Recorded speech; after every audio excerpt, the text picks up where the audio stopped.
आज हम जिस शेयर के बारे में बात करने जा रहे हैं वो एक मल्टी बैगर स्टॉक है जिसने हाल ही के टाइम में ऑल टाइम हाई मारा था। और अगर इसके रिटर्न्स की बात करें तो ये जब से लिस्ट हुआ है तब से लेके अभी तक 2200% से भी ज़्यादा का रिटर्न दे चुका है। तो आज इस स्टॉक का ए टू जेड सब कुछ समझेंगे ताकि इस वीडियो के एंड होने तक आप ये डिसाइड कर सको कि आपको इसमें इन्वेस्ट करना है या नहीं। तो आज हम जिस स्टॉक के बारे में बात करने जा रहे हैं उसका नाम है knowledge marine and engineering works limited. Knowledge work limited ने नवंबर 2022 में ऑल टाइम हाई मारा था जिसकी वजह से इसमें अपर सर्किट भी लग गया था।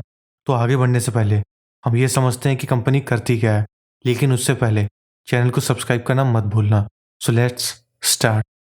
अगर हम नॉलेज वर्क्स की बात करें तो ये एक स्टैब्लिश प्लेयर है इंडिया में ड्रेजिंग और स्मॉल क्राफ्ट बिजनेस सेगमेंट में।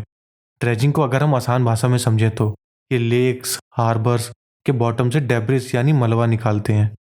पिछले 5 सालों में कंपनी एक स्मॉल शिप रिपेयर यूनिट से एक ड्रेजिंग और शिप ओनिंग कंपनी के रूप में इवॉल्व हुई है। तो अब हम ये समझते हैं कि मरीन वर्क्स के शेयर इतने हाई क्यों जा रहे हैं। सो बेसिकली इसके पीछे दो मेन रीज़न है। अगर हम इसके फर्स्ट रीज़न की बात करें तो वो है इसके क्वार्टरली रिजल्ट जो कि कंपनी ने पब्लिश किए हैं। और इस साल के अगर सेकंड क्वार्टर रिजल्ट की बात करें तो इनका रेवेन्यू 13 करोड़ से बढ़कर सीधा 117 करोड़ 76 लाख हो गया है। और अगर प्रॉफिट्स की बात करें तो इसी साल इनका प्रॉफिट 3 करोड़ 38 लाख से बढ़कर सीधा 23 करोड़ 14 लाख हो गया है, जो कि हमें एक बहुत ही बड़ा जंप देखने को मिलता है। और सेकंड जो सबसे बड़ा रीज़न है जिसकी वजह से शेयर्स में हाइक देखने को मिली वो है आशीष कचौलिया। ये एक इन्वेस्टर हैं। उनको कंपनी ने 2 लाख शेयर जो कि कंपनी के 1.85% स्टेक्स हैं उन्हें 700 रुपये पर शेयर के हिसाब से दे दिए हैं। एक साल पहले ये शेयर बीएसई में 109 रुपये में ट्रेड हो रहा था। वहां से लेके अभी तक 711% का मल्टीबैगर रिटर्न दर्ज करते हुए करंट रेट पे ट्रेड कर रहा है। इसका मतलब है कि अगर किसी इन्वेस्टर ने एक साल पहले कंपनी में 1 लाख रुपए लगाए थे तो उसका इन्वेस्टमेंट आज के रेट में 8,11,000 रुपये हो गया होगा। यानी 1 लाख रुपए जो आपने एक साल पहले लगाए थे वो आज के रेट में 8 लाख से भी ज़्यादा की वैल्यू रखते होंगे। तो अगर हम पिछले 4 महीनों की बात करें तो इस स्टॉक ने 233% का मल्टीबैगर रिटर्न दिया है, क्योंकि ये शेयर जुलाई 2022 में 263 रुपये पर ट्रेड कर रहा था। और आज के टाइम पे नवंबर 2022 में इसने ऑल टाइम हाई मारा है। और अभी की बात करें तो हम ये 800 से भी ज़्यादा पे ट्रेड कर रहा है। और अगर हम ईयर टू डेट बेसिस पर देखें तो स्टॉक ने 491% का मल्टीबैगर रिटर्न दिया है। तो अब हम वीडियो के सबसे इंपॉर्टेंट पार्ट की तरफ मूव करते हैं, वो है इस स्टॉक के फंडामेंटल एनालिसिस और फाइनेंशियल स्टेट्स को समझते हैं। अगर हम नॉलेज वर्क्स के फाइनेंशियल और फंडामेंटल एनालिसिस की बात करें तो इस स्टॉक का मार्केट कैपिटलाइजेशन 911 करोड़ है, यानी ये एक स्मॉल कैप कंपनी है। और अगर इसके हम पीई रेशियो की बात करें तो वो है 44.7। और अगर हम आरओसीई की बात करें तो यानी रिटर्न ऑन कैपिटल एम्प्लॉयड, तो इसका आरओसी 51.8% है। सो बेसिकली आरओई से हमें ये पता चलता है कि कंपनी अपने प्रॉफिट को कितने सक्सेसफुली मैनेज कर रही है। और अगर हम इसकी बुक वैल्यू की बात करें तो ये 46 रुपये के आसपास है। और अगर हम आरओई की बात करें यानी रिटर्न ऑन इक्विटी तो वो 54.8% है और इसकी फेस वैल्यू 10 रुपये है। अब हम इस स्टॉक के प्राइस चार्ट को समझते हैं। अगर हम अप्रैल 2021 की बात करें तो ये लगभग 37 रुपये के अराउंड ट्रेड कर रहा था। और दिसंबर 2021 में इस शेयर में बहुत ही बड़ा उछाल देखने को मिला। वहाँ पे ये सीधा 37 से बढ़कर 140 रुपये का अराउंड ट्रेड कर रहा था। और उसके बाद इसने बहुत ही अच्छी हाइक गेन करी और जुलाई 2022 में 263 रुपये का अराउंड ट्रेड कर रहा था। उसके बाद अगस्त 2022 में 528 रुपये और अक्टूबर 2022 में 705 रुपये और आज के टाइम पे 884 रुपये का अराउंड ट्रेड कर रहा है। तो ये शेयर 1.5 साल के अंदर 37 रुपये से बढ़कर 880 रुपये पहुँच गया है। तो अगर हम एक साल के प्रॉफिट की बात करें तो इसने हमें एक साल के अंदर लगभग 600% का प्रॉफिट दिया है। और वहीं अगर हम इसके ऑल टाइम प्रॉफिट्स की बात करें तो इसने अभी तक लगभग 2300% का प्रॉफिट दिया है। अब हम नॉलेज वर्क्स के कॉम्पिटिटर्स के बारे में समझते हैं। तो बेसिकली इसके 4 सबसे बड़े कॉम्पिटिटर्स हैं। तो पहला है मैजकॉन डॉग जिसका मार्केट कैप 1600 करोड़ से भी ज़्यादा है।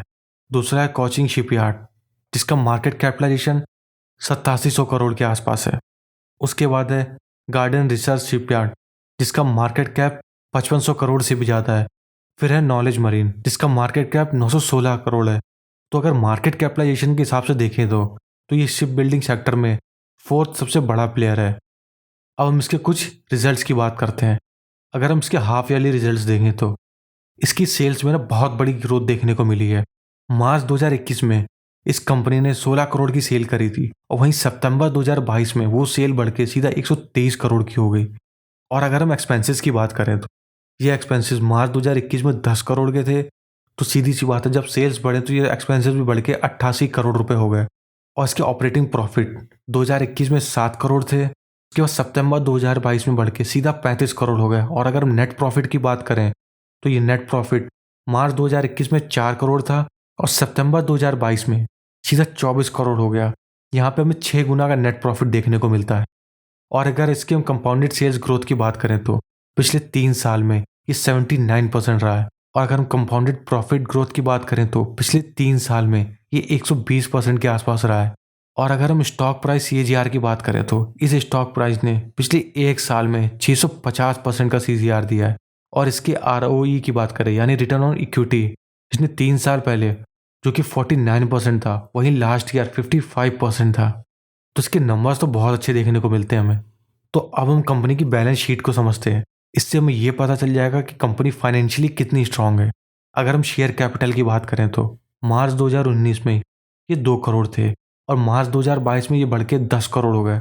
मार्च 2021 में 4 करोड़ थे, 2020 में 8 करोड़ और 2022 में बढ़कर ये सीधा 37 करोड़ हो गए।